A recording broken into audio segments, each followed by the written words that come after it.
Hi everyone, this is Patrice from Empowerment Within. I am here today kind of as our conclusion. Today is going to be a shorter video of this series of Helping the Helper. You can only give what you have. What I really want to do today is just kind of do an overview of everything we've talked about and encourage you guys to check in with some of these topics for yourself to see what you need more of. So if you'll remember, we kind of started with the Healthy Mind Platter by Daniel Siegel and David Rock.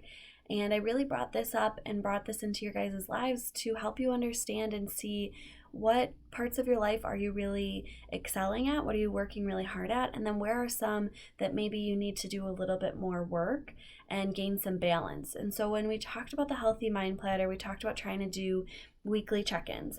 And I understand that doesn't always happen for everybody.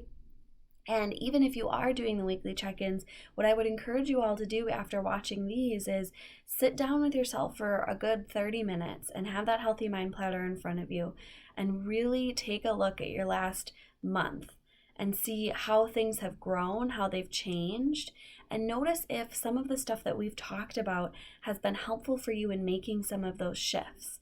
And the reason I bring that up is because a lot of times there are things that are really helpful for us that we're very engaged in, that we are doing to take better care of ourselves.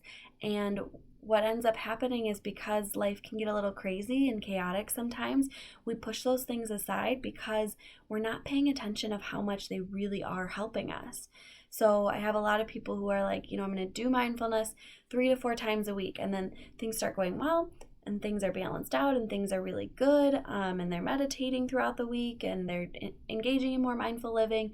And then what happens is life starts to pick up, and so they start to pay attention to those other things and they kind of lose that grasp. And so they found this balance, but because they weren't aware really of what was giving them some of that balance, they got sucked back into living life in an unmindful way, and in autopilot.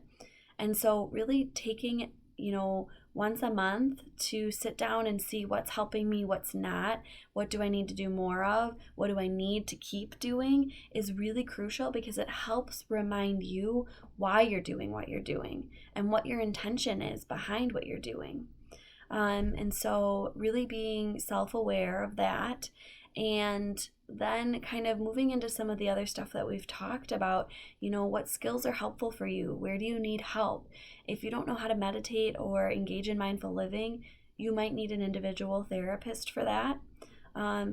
Or you might need to kind of start working on some other different kind of applications. So, Insight Timer, Headspace, Calm, those are all apps that you can work on meditating. There's meditation groups. I'm in Heartland, and so there's a few groups out here in the area that run meditation classes. Some of them are community classes, so they're donation based, and others are that you have to pay a little bit more for. But what really helped me connect into mindful living and meditation was I took an 8-week course, and it was 2 hours every Thursday night for 8 weeks, and we worked on meditating. And I think without that, I don't think that I would have been able to connect in on my own. And so, my other kind of piece of advice for you guys is to own where you can't do it by yourself. We live in a society that's very structured around making sure that we're doing everything on our own and we're picking ourselves up by our bootstraps. And while taking self-responsibility is really important, it's also important to remember that your brain is hardwired for connection, and getting that support can actually make you learn things faster, in a more effective way, and in a more engaging way. And so, really allowing yourself to engage in some of those outside activities that help you learn a little bit more is really crucial. There's a lot of resources in a lot of different areas. Some don't have it and others do. But trying to connect with some of the people around you to find some of those things that are going to be helpful for you in integrating some of these skills into your day-to-day practice is really crucial. And the last thing that I want to just touch base on today is really that key of self-awareness and intention setting. The more that you can be aware with yourself, the more you can know what's going on in your own mind and in your own experience, the more in control of your own life you're going to be, the more choices that you're going to have, because you aren't on autopilot. you are choosing how you're going to show up. So if something happens, let's say you're a therapist and you have a lot of cancellations that day, it can be really easy to get caught up in, having a lot of these chunks of open space. So what can you do creativity-wise with that time to really make sure that you're investing yourself in that time and it's something that's going to be beneficial for you? Because you don't have a choice in the matter of other people, but you do have a choice in how you decide to show up from there on out. And so, even with all different kinds of helpers, we get crazy schedules, surprises, we got to adapt to whatever's coming in that day. And that's pretty common. And so, how do you want to show up in that adaptation? How do you want to show up when change is kind of circling around you? Who do you want to be as you move forward in your day? And so finding some time to do some of that intention setting and some of that awareness. And, I have people, when they really struggle with self-awareness, I have them set timers 3 times a day, morning, lunch, and, late afternoon. And when your timer goes off, that means you take a minute, 2 minutes to sit and say, where am I at right now? How am I feeling right now? And then how have I been showing up?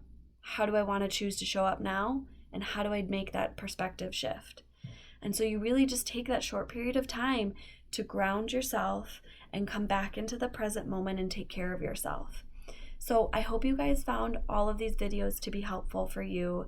I'd really encourage you to watch them again, see what can be helpful for you, and then give me any feedback on anything moving forward that you want to see. If you want me to expand on specific topics, I can do that. And if you want to hear new things, I can do that as well. But these are really, I take my time and put this stuff out there so that you guys have that additional support to help start getting some guidance on where you need to go, and so that you don't feel alone in struggling sometimes. And so feel free to let me know what more you'd like to see. I appreciate everybody who's watched this series.